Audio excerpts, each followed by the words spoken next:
21 শতকে দাঁড়িয়ে যখন আমরা ইলুমিনাটি নামটা শুনি, হাজারো রকমের ষড়যন্ত্র তত্ত্ব সামনে আসে। জানা যায় ইলুমিনাটির সাথে শয়তান পুজো থেকে বিশ্বের অধিপতি সবকিছু জড়িয়ে দেওয়া হয়েছে। অথচ ইতিহাস কিন্তু কিছু অন্য কথাই বলে। 15 শতকে ল্যাটিন শব্দ ইলুমিনাটাস অর্থাৎ এনলাইটেনমেন্ট বা বোধোদয় থেকে ইলুমিনাটি শব্দটি এসছে। ইলুমিনাটির ব্যাপারে আমরা ইতিহাস থেকে কম বরং ষড়যন্ত্র তত্ত্ব বা কাল্পনিক গল্প থেকে বেশি দেখেছি বা জেনেছি। আজ আপনাদের কাছে ইলুমিনাটির একটা আলাদা দৃষ্টিকোণ নিয়ে এলাম। জনপ্রিয় বিশ্বাসে ইলুমিনাটি নামের একটাই গোপন সংঘ বোঝায়, কিন্তু আপনারা এটা জেনে বিস্মিত হবেন যে এই নামের আদৌ কোনো গোপন সংঘ ছিল কিনা সেটাই জানা যায়নি, বরং সময়ের সাথে সাথে বিভিন্ন গ্রুপকে ইলুমিনাটি হিসেবে বর্ণনা করা হয়েছে। প্রথমেই নাম আসে কথিতভাবে 1422 সালে খ্রিস্টান রোজেনক্রুজ দ্বারা প্রতিষ্ঠিত রোজিক্রুশিয়ানসের। 1614 সালে ফামা ফ্র্যাটারনিটাইটাসে রোজিক্রুশিয়ানসদের প্রথম উল্লেখ পাওয়া যায়। ওতে বলা আছে যে খ্রিস্টান রোজেনক্রুজ যখন ড্যামাস্কাস, ডামকার, ইজিপ্ট এবং ফেসে যান, তখন তিনি অনেক গোপন তথ্যের অধিকারী হয়ে যান। তারপর তিনি জার্মানিতে যান এবং 3 জনকে বেছে নিয়ে নিজের প্রাপ্তি করা জ্ঞান প্রদান করেন ও রোজিক্রুশিয়ানসের প্রতিষ্ঠা করেন। পরে সেই সংখ্যাটি 8-এ বেড়ে যায় এবং সেই গোপন জ্ঞান নিয়ে 8 জন আলাদা আলাদা দেশে পাড়ি দেয়। রোজিক্রুশিয়ানদের 6টি ধারার মধ্যে একটি ছিল যে তাদেরকে 100 বছর ধরে গোপন থাকতে হবে। 120 বছর পর রোজিক্রুশিয়ানসের তখনকার একজন সদস্য তাদের প্রতিষ্ঠাতার কবরের সাথে কিছু তাদের দ্বারা অত্যন্ত সম্মানিত নথি এবং প্রতীক খুঁজে পায়। তারপর ওই পবিত্র ভল্টটি আবার বন্ধ করে দিয়ে রোজিক্রুশিয়ানসের সদস্যরা ছড়িয়ে পড়ে এবং ভল্টের অবস্থানটি ইতিহাসে হারিয়ে যায়। কয়েকজনকে রোজিক্রুশিয়ানসে যোগদান করার আমন্ত্রণ জানিয়ে ফামা ফ্র্যাটারনিটাইটাস শেষ হয়। এই অর্ডারের সাথে যুক্ত ছিলেন বলে বিশ্বাস করে ব্যক্তিদের মধ্যে ছিলেন জার্মান অ্যালকেমিস্ট মাইকেল মেয়ার, ব্রিটিশ চিকিৎসক রবার্ট ফ্লাড এবং ব্রিটিশ দার্শনিক ও রাষ্ট্রনায়ক স্যার ফ্রান্সিস বেকন।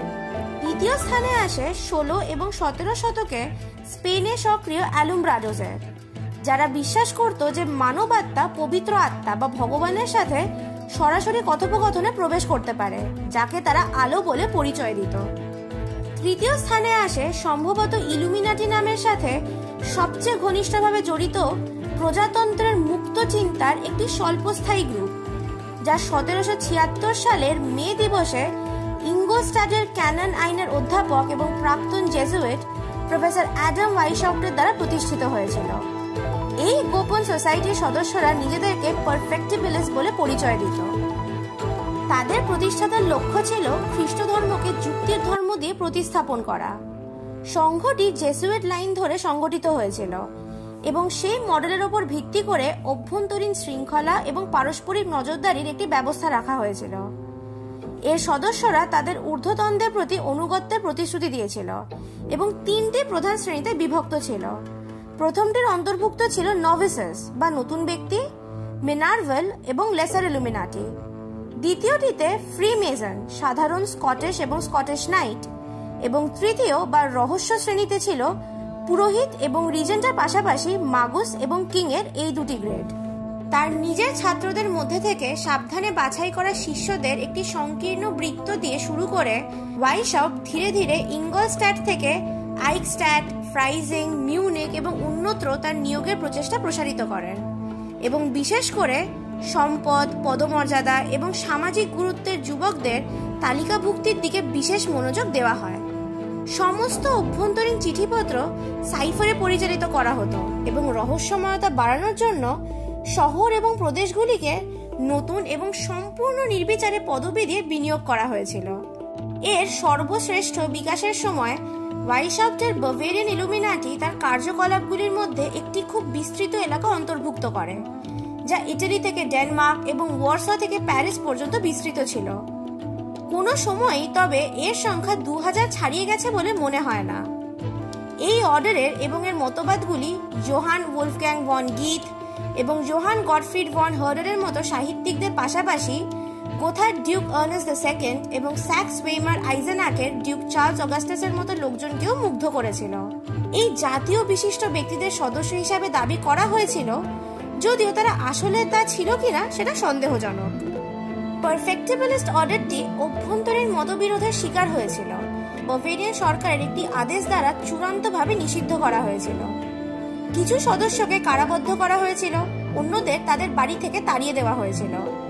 ওয়াইশাউটকে ইঙ্গোসাডে তার চেয়ার থেকে সরিয়েও দেওয়া হয়েছিল এবং বাভেরিয়া থেকে নির্বাসিতও করা হয়েছিল।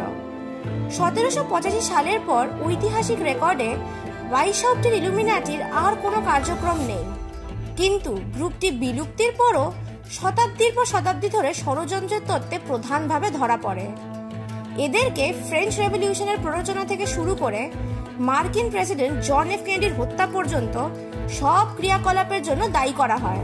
21 শতকের জনপ্রিয় চেতনায় প্রাচীন প্রভুদের সর্বজ্ঞানী ক্যাবেলের ধারণায় একটি বিশেষ শক্তিশালী চিত্র হিসাবে রয়ে গেছে বাভেরিয়ান ইলুমিনাটি।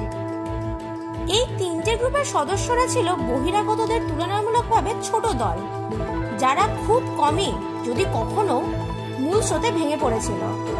তাদের অস্তিত্ব ঐতিহাসিক রেকর্ড দ্বারা সমর্থিত, গুজব নয়। যদিও এটি প্রমাণ করা কঠিন যে কিছুর অস্তিত্ব নেই, এই সমস্ত ঐতিহাসিক নজির এটিকে অনুমান করা নিরাপদ করে দেয় যে 21 শতকের ইলুমিনাটি একটি ষড়যন্ত্র তত্ত্ব ছাড়া আর কিছুই নয়। এবং যদি এটি বিদ্যমান থাকে, তবে ইলুমিনাটি আপাতদৃষ্টিতে লুকিয়ে থাকতে এত ভালো যে কারোরই এদেরকে খুঁজে পাওয়া সম্ভব নয়। ইলুমিনাটি সম্বন্ধে আপনাদের মতামত আমাদের কমেন্ট সেকশনে নিশ্চয়ই জানান। ভিডিওটা ভালো লেগে থাকলে লাইক করুন, আর আরো অনেকের কাছে পৌঁছে দেওয়ার জন্য অনেক শেয়ার করুন। চ্যানেলে নতুন হলে সাবস্ক্রাইব করে দিন আর বেল নোটিফিকেশনটা অল করে দিন, যাতে আমাদের ভিডিও আপনাদের কাছে সবার আগে পৌঁছয়।